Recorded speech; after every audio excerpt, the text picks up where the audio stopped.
don't know, real new looks to things. It's not just like the same old, standard approach. It's quite nice to see unique ways to actually approach the game. I think that's the fun thing for me, is seeing that sort of adaptation. Fur's been made towards being the raid boss. He's got armor and a ghost, so a lot of faith put towards Fur. So let's maybe jump on board with him if we can, because it looks like he's gonna be their kind of raid boss as such, if possible. And it looks like a very active play towards B, at least for now, for the defensive side. So the question is, was it the Brim that handed him the ghost? Did Rob Wiz hand it over and go... No, he's got the half armor. So, Reyna, awesome new character if you're playing her in pubs. Will she be viable at the pro level? We're still finding out. But of course, if she gets a kill, she can instantly dismiss her way out of danger or overheal back up to 150 health. But you're banking on a pick. Early on, it's Rob Wiz making all kinds of noise, and Wally in the air finds Crashy's. Torque is going to connect on AZK, and this is the intro they're looking for. Yeah, that's a big entry. Look at this. Just going to go straight towards it. Spike now planted.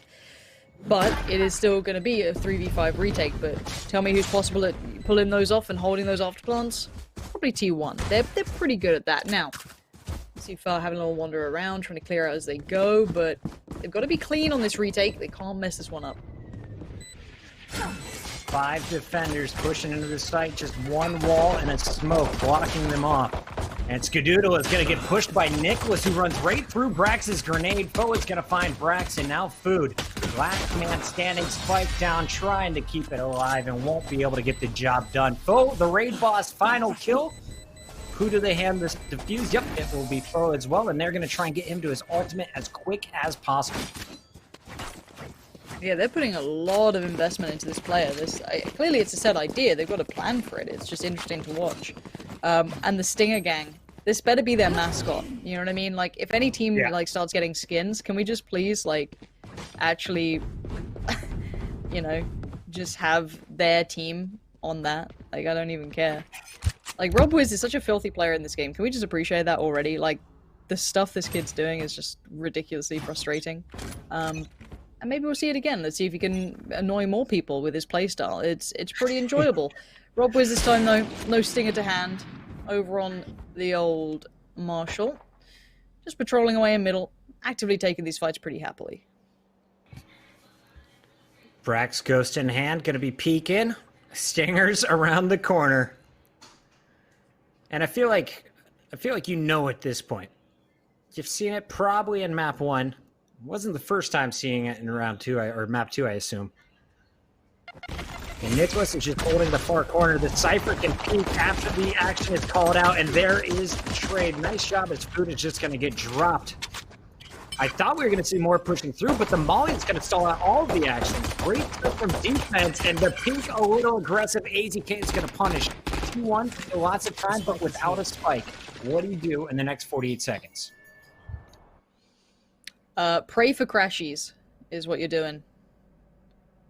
You fingers crossed, hoping for the best. But it looks like someone's already had the idea that might be happening, but they got to go at the same time. Rob Wiz, I guess you can use a Marshall like a shotgun. Why not? This team. Oh, Rob, you're a dirty player. Dirty player. He's so swift. You hate to see it, but it's fun. And crashies. I mean, the problem is obviously the element of surprise has been lost. Expects a repeat, but these guys play a cheesy game, and I like to see it. Good attempt by Crashies. Smart to use the camera above.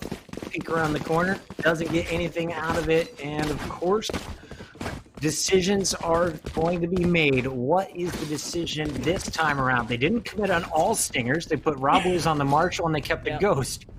What is the buy here from Torque? Nothing? I just saw someone. Well, Sabrosa just said, how fast did Rob Wiz lock in Jet is the real question. As a nice little meme. Literally 2 seconds later, chat's just like, well, how fast did Wardell do it? Chat's keeping people humble, man. They're out there. They're really out there. Careful. Rob Wiz still up on this. You got to feel like this is going to be the Phantom round, right? It's got to be the full buy. If you're a traditional player, you've played Counter-Strike for years, you don't want to die to a Stinger. You want to play a nice, execute towards A. You hold your default, you clear your angles, and you get that nice execution towards that A site, and it all feels right in the world. However, sometimes we've seen weird stuff happen, like this, and it somehow works. Now, this time it shouldn't. Again, this is the round. I hate to keep telling you guys this, but I'm gonna do it. Where T1 have the better purchase, of course, no matter what you do in this scenario with the way the economy's gone. So they should win this round unless Code 7 do something a little different, a little weird, a little wonderful, and sometimes that's exciting. Pansy, I've learned never be afraid to teach the people that'll be in your games later. Okay? Just because I know Twitch chat is in my lobby every time I log on. Let's go, though. Rob Wiz, sniping God. Show us what you've been doing your whole career. COD 4 came out like a decade ago, and Rob is going to get dropped. Brax, though, pulling out 2, and Crashings for T1 is going to connect again. So it's just 2 defenders left. Foe on the Reyna can overheal. And Torque from CT keeping a nice angle. Spike still not planted. T1. Well, they should have this one. Just Torque to beat with Reyna out of the game. We're going to see this Spike planted any moment. All the cages are going to block any opportunity from Torque. And do you go for it at this point? You got $1,000 in the armor. You might as He's well. going. You might as well Let's try do and it. do something with it. There's guns on the floor. Try and grab one, make a play. I guess with that self-heal, you can definitely make something out of it. Now, does pick up a stinger, which is rough, but where are the There's no post-plant health on positions? either of these Okay, players. double stack on short, though. This is really hard to dismantle cleanly. You fought well. Oh, no. Okay, he's going to expect long. He doesn't expect short. Well played from Brax. Keeping it calm, not letting it go away, but let's also remember, this was a low investment from Code 7. And they took 4 full rifles away from T1. So money-wise, it's not that bad.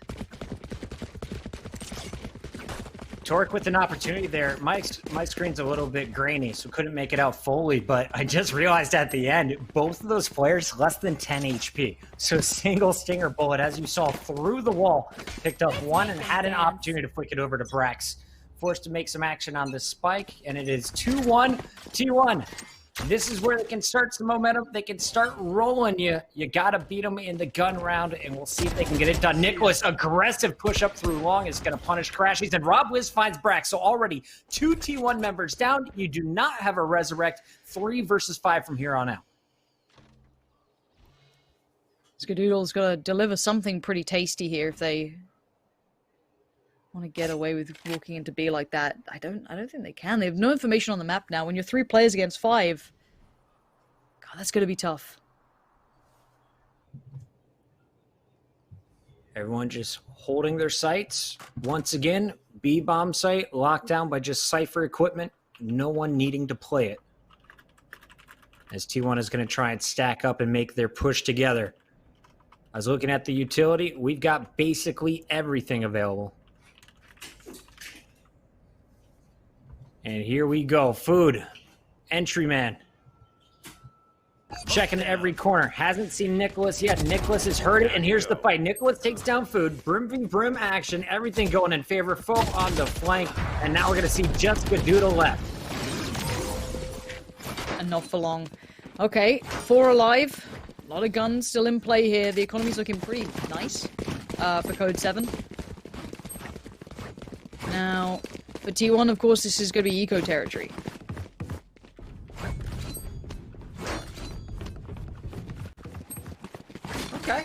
Okay.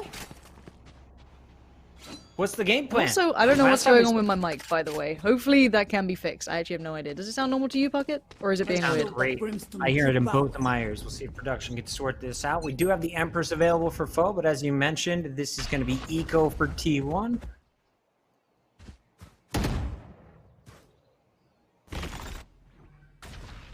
And I'm looking across.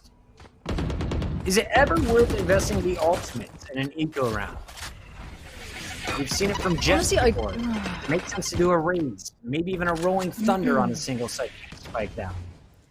I Or do you don't just know. take the I loss? think there's a world in which it could work. I just don't know if people can pull it off yet. Oh, Rob Wiz is in all kinds of trouble. He needs Fud to help him out. Apparently not. Rob Wiz is fine. I lied. He's got teammates. He's got buddies. He's got backup. He's got his life for now. And for the last 2 Crashies and AZK, they're pretty far away and paying, not on the quick rotation. Because we're going to find Crashies and, yeah, shut down.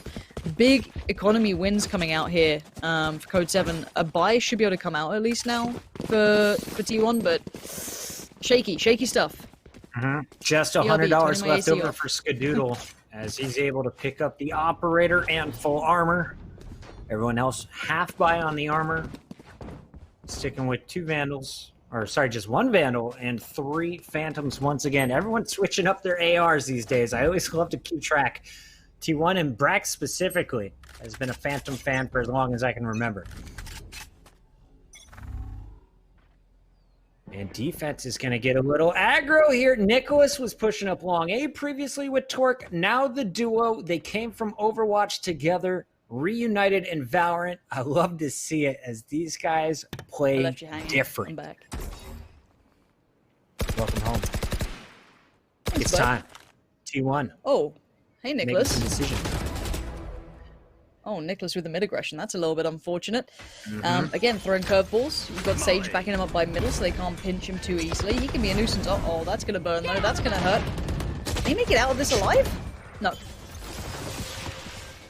Skadoodle with the operator, and more importantly, the spike. Still sitting mid. You got 3 players back here, and Rob Wiz is going hunting. There's a nice right click. How about some more? The knives are floating out. Their food, though, on the other end did damage with the Phantom, and Skadoodle is going to end Rob Wiz's run. So Foe, who is 8-1 at the start of this round, trying to be the hero, now in a 1 versus 3 after that res. And he hears it.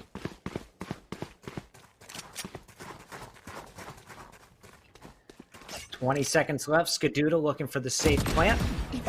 Challenge locked by Brax. Foe continues to move. Empress available as well here, so if he decides to pop, invisible teleport, and here he goes. Pops the ultimate, and Skadoodle says, "Thanks, buddy. Heard you coming. We'll see you later." Okay, I'm just going to quickly restart my browser, so you can take this one as well, and I'll be right back. All right, we are fixing Pansy, but you're stuck with me. 4-2, taking a look at some of the numbers. 7-2 from Rob Wiz. Foe, 9-2 after that last death. On the other side, pretty rough start here for T1. Alright, I'm back with you. You were so fast. Here. Before the round even begins. That was less than 20 seconds. Let's get it going. Skadoodle with the op through the doors. You won't get aggro, Ska. Smoke's down. I dare you. No one on the other Double stack side, on short. unfortunately. Kind of like that. Double stack on short, yeah. Aggression from the defensive side, perfect. Gets the pick, backs away, can kind of, you know, just fall off this and then rotate around the map, trying to apply pressure everywhere. Use that AWP in several positions is always nice, kind of staying fluid, staying, you know, around the map itself is a big credit towards operator players. Gonna show them how it's done, though. Don't peek into me. That's a brave bit of play coming in. So already B looking a little bit vulnerable. This is gonna get quite tricky to hold here. Let's see if they go for that hit on towards it. Scott with another hard lane being watched, but the smokes are going to cause a little bit of chaos.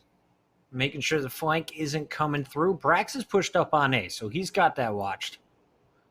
A little bit of fear of someone pushing through C, but you got the Cypher tripwire still up to let you know. So now pushing into the B bomb site, rotating this one through to A. After walling up, they know their flank is watched. Good smoke coverage, and Wait, Brax was able to sneak all the way through. But does he know they came through on the back end? How? They're on A long? That's so weird. Oh, Brax desperately wants to get this one dealt with quickly. A waste of the ult. He's in danger now. He's in all kinds of trouble, but Brax is so good with his aim. He can lean on that when everything else goes wrong, but this just suddenly got very dangerous. ADK holding down Heaven. Pan, well, tough, buddy. From a 3v5 to now a 2v2. Spike planted as well, and you have your Brim ult to defend this. This is great for T1. It should be theirs, yep. Ult and Spike. Trying to hear if they have enough time on it. I think they still could get a defuse if they do it quickly, but Brax on the prowl. He's going to play this so well. I don't think they're going to get away with this one. No, they're not. Well played in the end. Do they keep the guns? I don't know. I think Brax might be dead. He is, but a well played out round for T1. Again, this is T1 having to step up a bit too, right? This is T1 again. This is their answer. 2 rounds in a row now. They can start to stabilize a little bit, but not a lot. I mean, look, the money's still a little bit hit and miss. Crashies. 1 and 7. Only Food was left alive at the end of that last round, so costly win on the attack. It was the ultimate that really locked it up, and after a very strong start, though, for Code 7. I'm amazed that T1 pulled that off. Rob Wiz got a first pick with the sniper rifle. You saw the second kill going in their favor. There's just no one to prevent the rotation through B, and they guessed wrong when trying to get cheeky on the A rotation. Looking at the attack again, well, two cameras in the same position. That's always awkward for the Cyphers. Pan's going to get tagged, and that's Crash. He's giving a little bit of info here to T1. See if they can punish this aggression. They've shown towards A long, and they have been flanked a little bit there. They've been kind of pressured with this aggression. And you can see them trying to draw that out, and they've just missed the timing on catching Reyna in towards pushing through double doors. A little unfortunate, really. So all of this has been read. They've already rotated their players over. They know this, as it stands, is a full-on A hit, and they've got quick 2 players behind them. Unless they can stop that, they're in trouble. And Raze does have the spike, so they could be dead in the water. And Rob is getting a little bit curious as to what's going on. And wait, how have they still found picks? Food was looking the opposite way, and Rob just slides in and out with another sniper kill. 5 on 3. Crashy's going to be watching the rotation. Meanwhile, Brax has already moved to the middle of the map, but do they know there's a player in window? That's Nicholas. He's always lurking. He is always pushed up further than you expect him. And here he comes. Potential pinch from Nicholas. Brax still not committing anywhere. 15 seconds left. Save opportunity. Nicholas going to try and punish. One, got to expect a crossfire here somewhere. Yeah, nicely read by Nicholas. Crashy's going to try and keep hold of his. He might be in luck. Nicely done. Ooh. Feed the machine. Oh, nice. The dink, but not the kill. He survived. He survived. Bruh. Okay. All right, a little bit of love from the Valorant gods for Crashies, but it's just him and Skadoodle. Okay, AZK will buy up down to $100. Food won't be able to do it. Brax probably just going to save for the next round, and as I say that, he is going to go full armor and the pistol. I mean, that round did cost, at the end, Rob was the operator, so they did lose out a bit, money-wise, Code 7. But this is a way closer game, by the way. Like, keep your eyes on that score. 5-3 is pretty good. If it extends, then obviously that's a big statement. It looks like, you know, T1 aren't out of options. They're just being read very well. A triple stack on C long? Like, what are these plays, Puckett? What are they doing? Getting weird. At least they're not doing it with stingers now. Okay, let's go, Nicholas. He's just going to be hanging back. It looks like Foe might be the first one into action. Rob Wiz sitting in his own smoke. And here we go. 3 players on the other side of the door. If Rob gets 2 here, it's a huge win. Oh, God. Oh, God, I saw more. I saw more happening then. They were going for the contact hit. That was always dangerous. Crashies now. Crashies, no. That's the time you miss your shot. This guy's been so on point the entire time, but now there's a retake potential. AZK trying to take back some territory elsewhere. Skadoodle has to step up. That is such a big shot from him, but still there's an answer. This is not without answers on both sides. Give him a pixel and Scott will turn it into an elimination. That's 2, looking for a third, and Foe holds strong. Foe, of course, surviving the initial fight with Crashies. Bullet just straight to the right. Gets the punish and will end up with 3 and an op. 14-4. Showing you that Reyna definitely can't be played. I mean, he looks fantastic with it. You kind of have 2 very mobile characters that you can use, or agents, should I say, with Jet and Reyna there. It's very impressive to see being played well, and I think it's a good lineup. I'd still love to see maybe an Omen every now and then. I'm still an Omen fan, but you know it's how it goes. But 6-3, commendable scoreline so far. A little bit more competitive than the last one because the rounds obviously that are 3 that are with T1 were in 4-buy rounds. Now we do see it insta ceiling, and they're just facing above the smoke.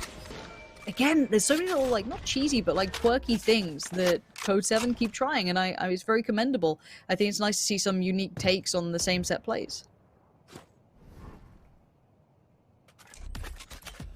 Nicholas on the Brimstone is going to be watching Long C, boosted up, of course, by his longtime duo in Torque. And they're going to hear a little bit of action potentially through the middle. Foe with an Empress ready to rock again. The Reyna ult devastating as you can go on a clutch. Instead, though, if headshot is going to land, the Sheriff shuts down the ulted Reyna. I guess ult's still available. And now we have 3 pushing through Garage. And now this one is a hell of a pistol round for T1. Another headshot from Crashes. Can't get to the AR in time. And the Jet has popped the ult. Here comes Rob Wiz. Rob's just got moves. The man's just... Where did those go, Rob? You hit the floating classic right click, but you missed that one? I love watching his Jet, though. Eagle-eyed. Payne trying to clutch. Man. This round has been filled with some weird stuff already, and I'll explain why. But Payne with the fake, gonna draw out one. That's Crashy's gone. But doesn't expect to find... Oh my god, in the open is Brax with the one potential shot. This is... Oh, Payne, well played. Very well played. Brax almost clutches out, but let's kind of throw our minds back to what happened that round. The 1D. Perfect coming out from Brax.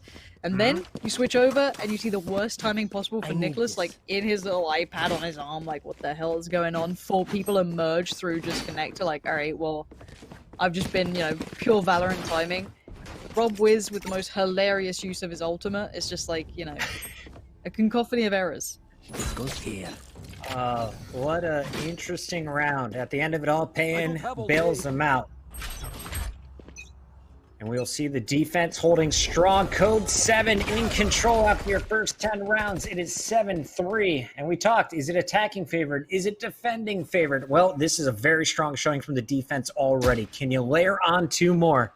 That's the question. Looking at the attack, looking for some info. Nicholas in the brim on brim action takes down Food. No res up quite yet for Skadoodle. And Seasight is going to rotate out clearly. They want to look for a little bit of middle of the map presence. They love to flank. Nicholas and the Reyna always on the move. Keep your eyes on foe.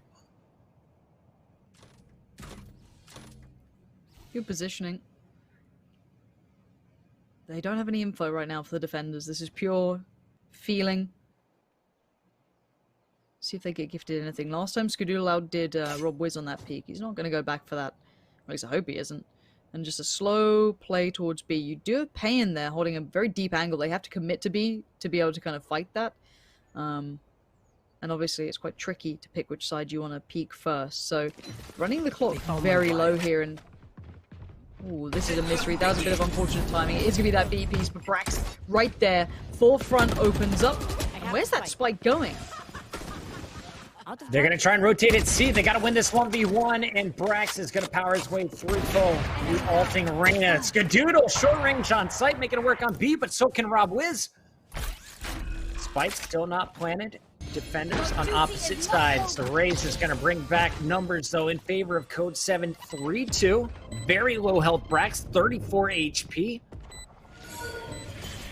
And Crashies, nowhere near. He's holding the corner, though, and Rob Wiz is going to get punished. 2v2. They've got time on their side. And here's a rocket kill. That one's going to make it a 1v1. Up, not going to find it. Crashies too strong. Torque is going to fall in a much-needed round for T1. 7-4. They got a chance to finish here with 5. And looking at the opposing money, they're in dire straits on the Code 7 side. Yeah, they really are. And I was a little scared on that double op retake. Notoriously almost impossible. Not completely, but it's super hard to make work.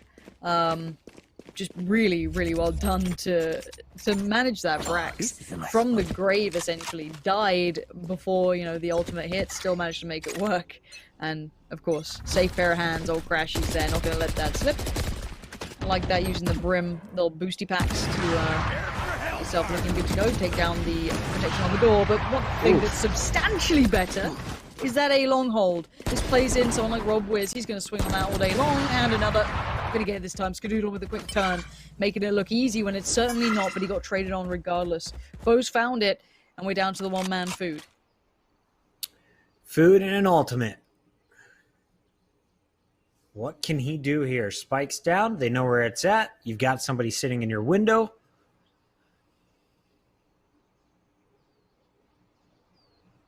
And Food is going to go on the work here. Around the corner is Payne, who's been keeping eyes on middle.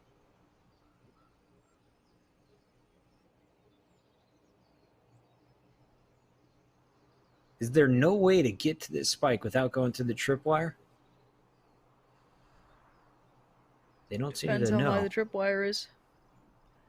And is it a teammate's tripwire? Looks like not a problem here. Yeah, very true. Got the As spike. here we go through. We're working on the spectator UI. Don't you worry about that. It's coming.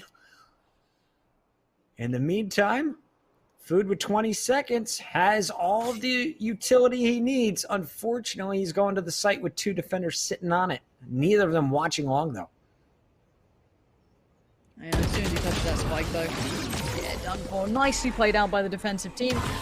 Food left with no options. There was very little to be done there. They were being very, very patient in the way they were playing. Yep. 8-4. That's I'm gonna be honest, that's quite a condemning scoreline. And let's talk as to why there is a silver lining, at least for T1. They did pick up the bulk of their rounds in gun rounds, so there is the silver lining to that. If it was a 4-round, you only got 4 rounds on that half switch, and 2 of those rounds came from the pistol, that's not good. That's a bigger problem, right? That's when you got to think, okay, we gotta change something up here. Now we know how Code 7 like to run their economy in these pistols. It does involve stingers and very light purchases throughout, but it's dangerous when you are up against it. When you've got only 4 rounds. So, okay, this is danger time. This is potentially T1 losing. Come on, T1. Don't put this pressure on yourself. You got to start here with the pistol round. Historically, not one of the best teams when it comes to the pistol battles, but here they go. Brax posted up on the left side is not going to show himself on the raise. You've got the breach. Food, first one to spot this. Brax is going to bait, and there's the rotation through CT, but Foe and Rob Wiz find 2 of the first 3 kills. Yeah, Sightstorm's theirs though. Skadoodle's right there. Foe's so good at this, by the way. Like, Foe, you know how I say, like, AZK crashes, these are the players to look at? Foe's one of those as well. He finds a big kill. The Food's outdone him this time. Talk left in a 1v2. Gets 1, but the other stays alive with 18 HP. And by the skin of their teeth, by 18 HP's worth, T1 stay alive here, 8-5. Honestly, this is just so cool for a player like Foe as well. You've played in all these tournaments, but this is probably the most viewers we've had on you. Over 20,000 people watching the Valorant Showdown from T1 and Nerd Street Gamers. This is just group stages. It's just day 1, and we are showcasing you some of the best talent in North America. The Reyna coming out, dropping 21-7 through our first 13 rounds. Rob Wiz, 15-9, has impressed on the Jet. But T1, one of the best fundamentally sound teams, is just running into issues this game. I can't put my finger on it. Is it 1v1 battles? Is it the weird strats coming out? What is happening here?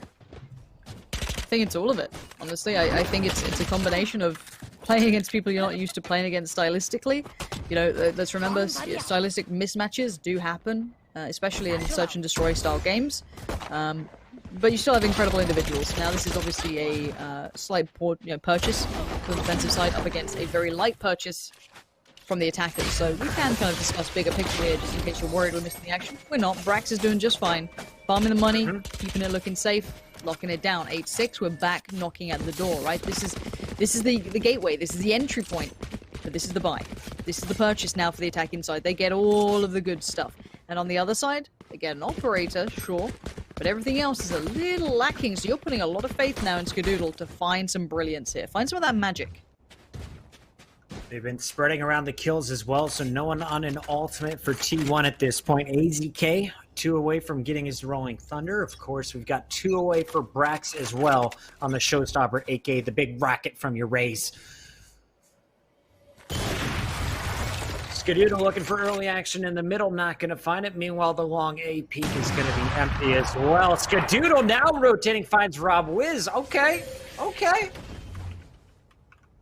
Staying active. And It's about that next move. Oof. yeah, I'm wondering, what do you do here on the attack for Code 7? The garage has SMGs around every corner.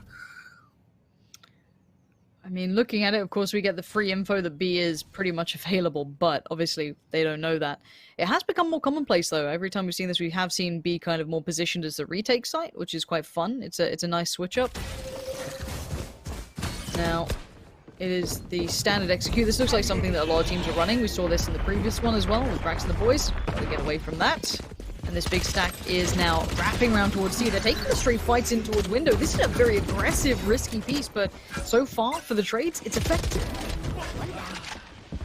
Brax from low ground takes down the Cypher, but still plenty of damage to power through. Up top, the Reyna goes for the peak, and Nicholas is on the flank, but could be a costly trade.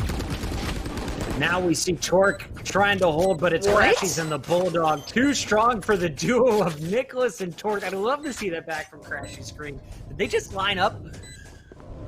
They had to have done. That was too quick not to have been. Yeah, look at the mini-map. The double X's are basically on top of each other. Honestly, I'm kind of curious why Foe jumped on the window ledge to fight Brax. When Nicholas was on the flank, yeah. Yeah, I was kind of not expecting them to do that because, you know, obviously when you jump, you're in the animation where obviously you're not going to be accurate, and on the other side, of course, they're going to be stationary, watching the angle you're doing that on. I don't know if I like that. Again, I'm nitpicking, but, you know, I'm just curious what decision making was, and hey, mistakes happen. But what we can say is the economy is now in the dumpster. We've got stingers galore, and we know they like them. They might just bound up, honestly, to like either B or window room. This just should be a fast piece if they want to put them in the right place, which it looks like they do. Brax and Food, we're feeling pretty confident down long C. Eventually could see a rotate through on the flank.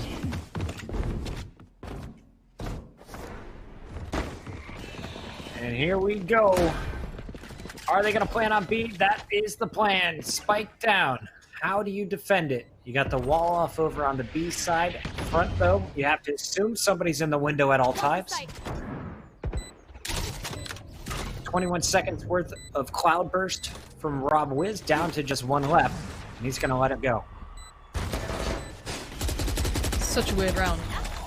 Brax gets one for complete free. Payan's gone down, nades come in. They have full utility to do this, so you've got to expect surely this retake is effective. Those stingers can't succeed. And Nicholas does have his ult. If he has time to put it down, maybe there's a bit of a threat here. Not going to happen. AZK is going to find him. And, he was so close. So close to getting that ult down and saving the round. Instead, it gets popped as the retake. Very aggressive. They push it out. Make sure they lock it up. T1, what was it, 8-4 at the half? We looking at 8-8? Something like that. Mm-hmm. Even game, 4 baby. rounds in a row. Let's go, T1. T1 definitely turned up here. Better. And I'm not just a T1 fan. I have predictions against the other casters on the line here, guys. I can't be this far off already. Cloud9 getting bodied unexpected. All of these teams in our brackets having a tough time in the early group play. T1 getting taken the distance from Code 7, who had the low rank of the group. Skadoodle with the first pick on Rob. Instant res is going to come through safely behind the wall, but that is now a Sage wall gone. And of course, Rob is going to be without armor the rest of the round. I just need to see, it feels like Code 7 haven't had any success on their site hits. We haven't seen that many, we've seen fast plants, we've kind of seen, you know, spike site rushes, but we haven't seen kind of like a well-executed piece. I'd really like to see them kind of fall into more of a standardized execution. Maybe there's a reason they're not running them as much. They're kind of going for those crazy quick plays, which I get it. I mean, if that suits your playstyle, do it. This B-take could, again, get them a successful potential plant, but it's those post plants they've been losing, and now there's a lot of ultimates against them too, so it gets even harder at this point. I love it. Chat's just catching up on the Brimstone ult moment. This round still burning down. 42 seconds left for Code 7 on the attack here. It looks like they are eyeing the A site. 2 players pushing down long, 2 pushing up through sewers, as the Cypher in the middle of the map will be watching the rotations, of course. Tripwire down. Here comes the ult. And the Cypher Cage is going to make this tough. Brim ult from Food. Open up the sky. Available just as he hears the spike. He is going to let it rip, and that could take down the Sage. She backs out just in time and survives it. Nice trades coming back in. Wait, what? How did Foe just kill nutty. back? He fell to his death. Okay, let's go. Foe's still popping off as well. This could be huge. Torque's going to find AZK. This is the post plan that we wanted. This is the hold they need, but who's against him? It's the Brim. Brim in the 1v3 going to try and play it back in, but Food is found.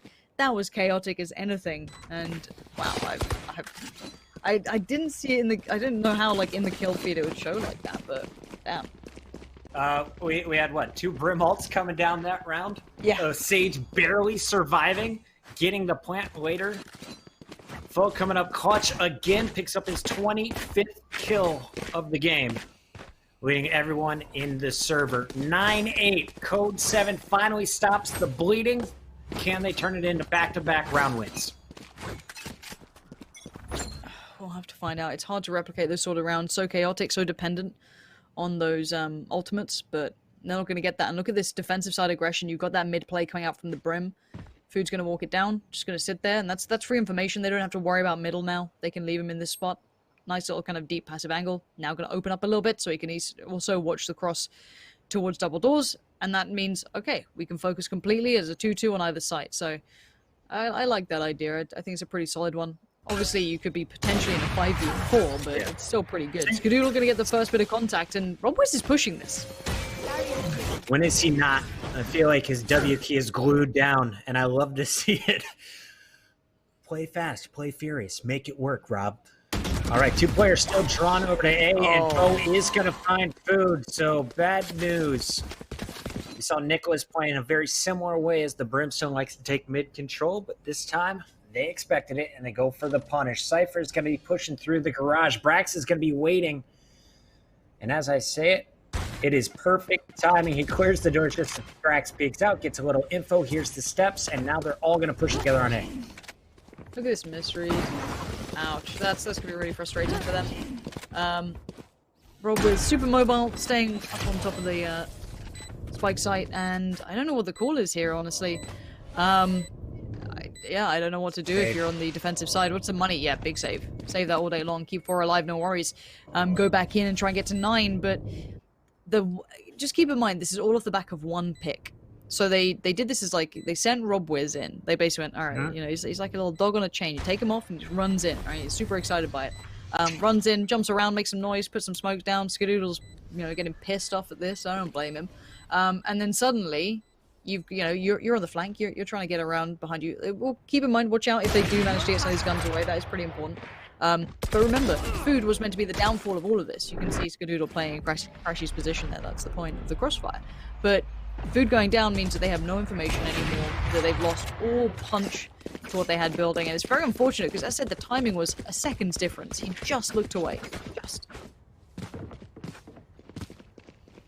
Rough stuff for T1 after a great start to the second half. They are slowing down back-to-back rounds for Code 7 as they are trying to make sure this game does not slip away. They had total control after clutching up and taking overtime in Game 1. It was T1 with a convincing comeback on Ascent before setting up this clutch Game 3. Code 7, 3 rounds away. T1 needs to win 5. Okay, defensive-sided aggression, but you can see the cages there. They're going to try and go through the motions of this. It does mean they get to push up a nice... Oh, no. Cage triggered. I thought Crashy's position was nice, but how do they read this? RobWiz is caught unawares, pops the ult awkwardly, and now it's all falling apart. Food, maybe feeling guilty for that last round performance, trying to make up for it, and then some. Very well played. And he's got his ult back, so another Brimstone ultimate. If you hear any bomb planning, just call that down. Minimum, you're going to stall them out. And with 4 players left alive, we'll see what Code 7 decides to do with their remaining 3. Defense spread out around the map. This 3-man hit should give them numbers wherever they go. It's going to be hard to make count, though. You might get a plant, but then holding it? I don't know. I do not know how they make this one count. They're all sitting pretty, at least full HP, you know, armor's looking pretty good. Here we go. Looks like Spike's going to try and go down. Yes, Skadoodle's going to say no on the cross. The man's so accurate, he's so crisp. Foe still standing, but 25 seconds. Spike to be planted, 3 players to find. That's an insurmountable task, as Brax confirms it. That one's comfy for them. Even with only 2 players alive, it felt like they were in control during that round, even during all that mayhem. And 10-9. Close game. It was Food, and I don't know if it was a mistake from RobWiz, just bad timing, but Food looked like he was running and gunning down those A sewers, able to get the first pop and then turn it into a second. And you got to remember, the first pick, that went back to Code 7. They took down Crashies at Long A.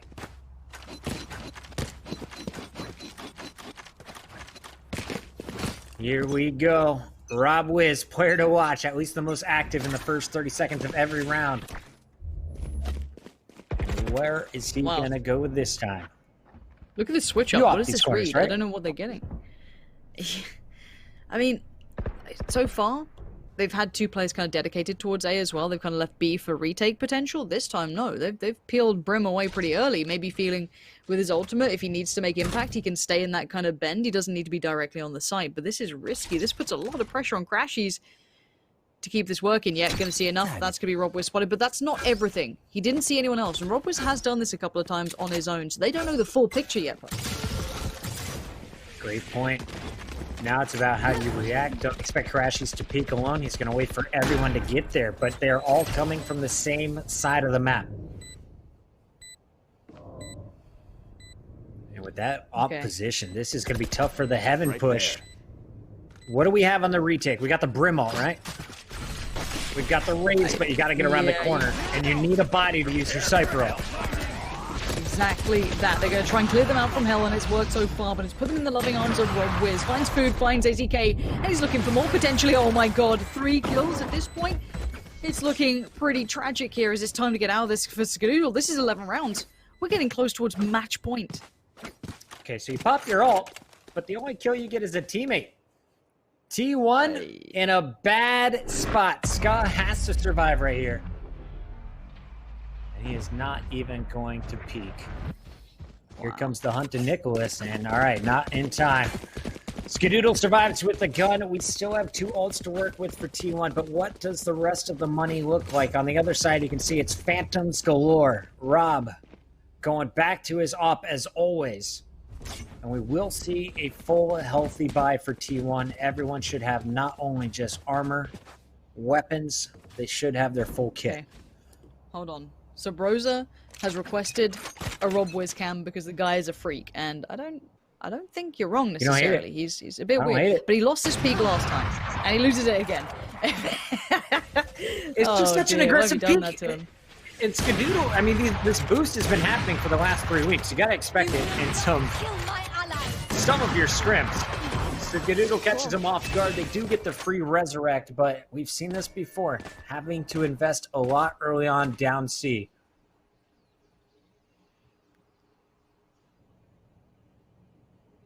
And once again, it is just Crashies alone at the A site. Payan's just on a walk. He's just taking a leisurely stroll. He's off and about. He's costing rotations. They're pulling him away from C little by little, but on this repeak, Skadoodle's not falling for it. The man knows better.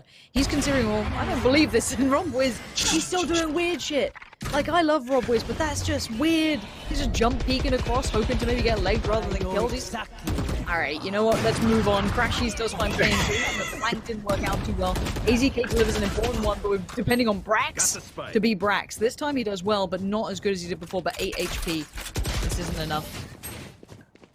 I feel like the old Rocket, that's a Queen double, Brax. I don't fault you as a Raze main. I think you played that one clean. And T1 comes out with a round win. Most importantly, Rob Wiz getting aggressive. Didn't work out, but it was really the first time we've seen him punished in a number of rounds. His aggression has been what has opened up sights for them. And last time around, you know, you saw Payan kind of doing the same thing. While everyone was going A, he was the player at Garage that got 2 players to stay at the C site. So it seems to be a set strat to have Payan be a little bit of a lurker, drawing players off site as they're committing on the attack. That one did not go in favor of Code 7. Early action as that fault line is going to connect. No snipe for you, Rob. Oh, come on, food. What was just happening? Did they just get debated by Long? Oh, okay, so 3 players now. Quick pushing towards B. This is a big round, and Rob's had to pop the ult. Already getting tagged up. Brax is not falling for any of this. He's staying cool. He doesn't want to lose anything here. Because again, the spike has been planted, and they're going to focus on holding it from this B to A connector. Double peak, double loss. Rob Wiz, Foe, and Torque all going down. For those who watched the first game, I was told Code 7 was in charge for most of it before T1 made the rally to force an overtime. Are we looking at that same thing? Code 7, 11-11 now, after having an 8-4 lead at the half and control. 11-11. Is this really going like OT? Like, look at the money though. Oh god, it's the Stinger round again. Against, okay, like look at this setup, right? You've got like the perfect buy coming out for T1, like we've got the double orbs, they've got full everything, they're sitting pretty, like they've been working out that, you know, defensive side aggression, they've been working out, and then on the other side, you've just got these weird dudes with like stingers just like running at you. I love it, it's different, it's unique. We do see a bit of a change up though, we do see a sheriff on at least one of them. It looks like they've kind of backed away from that. This might be an eco instead, so I'm glad that's the case. So yeah, okay, so we've got 2 pistols, 3 SMGs coming out. Triple Stang. And Rob Wiz is gonna let everyone know we're on the site. Here comes the ultimate from Food as the Brimstone ult is not gonna stop the spike plant. It gets down. Sage is gonna heal herself, not a problem. That's why you love having the Sage going for the plants. Post plant setup, let's take a look at it. AZK is gonna punish a peeking Rob Wiz who's just roaming around. Okay. And Brax now has an Keep angle. the Brimstone safe. AZK continues to pop with the snipe in T1. I don't think they can stop the Food. Okay, they just about got that down. Food's taken down Torque. Nicholas has stopped Food, but now... Oh no, that's a double. Oh no! Okay, Spike's ticking. Man, a stinger Skadoodle just saved this. All right. That was messy. I totally lost track of the ultimate. I saw Food using his. Forgot that Nicholas is still on the map. He's got an ult. Picks up 2 with it. Gives him a small window, but there's still too much time. 4 seconds left before that spike was detonated. That's nuts. And they went kind of hunting Skadoodle after that plant. Skadoodle is just the MVP, man. Like, he doesn't hit that shot the second it's up, they probably lose. Like, that's you know, that's 12 against them, right? Like, no pressure, bud. But again, still close round considering the money, but look at this piece. This is going to play Skadoodle in again. This man's been pivotal so far, and this could be another big round for the man if he gets the timing right, if the positioning works. Double stacked up over on a long, gets the peak, falls away, looks for a new angle here. Got to be careful. These guys will rush down these sort of peaks. Food has been known to get aggressive through these ace sewers and catch them off guard. This time around, it's Crashy's holding that angle. And he is going to hear the jet, so they know at least where Rob Wiz is. Does he know there are 3 more on the other side of the wall? No pressure. Skadoodle's going to get one. It's going to play in Crashies, and this is going to be a GG. There it is. I just don't think you check this. And I might be wrong. Maybe there's a bit of pressure elsewhere. There's one. Let's see if it plays in. Yes, it does. Oh, dearie me. This is how it all falls apart. This is going to need something insane from an individual. And it's Crashies and Food stepping up in the moments they needed it the most. Pan, good luck. If you pull this one off, I will Venmo you $100 right now. 1 versus 5, and he's not even going to pull it off. Brax, Hetty, done. 13-11 T1 after being down huge at the half shows up so strong, showing you just the mental fortitude, the strength, the patience, the calm nerves. When I'm in that scenario, I panic, we lose the game. These guys, though, have been playing for decades, and they are used to the pressure. 28-15, can't highlight enough what Foe was doing on the attack when it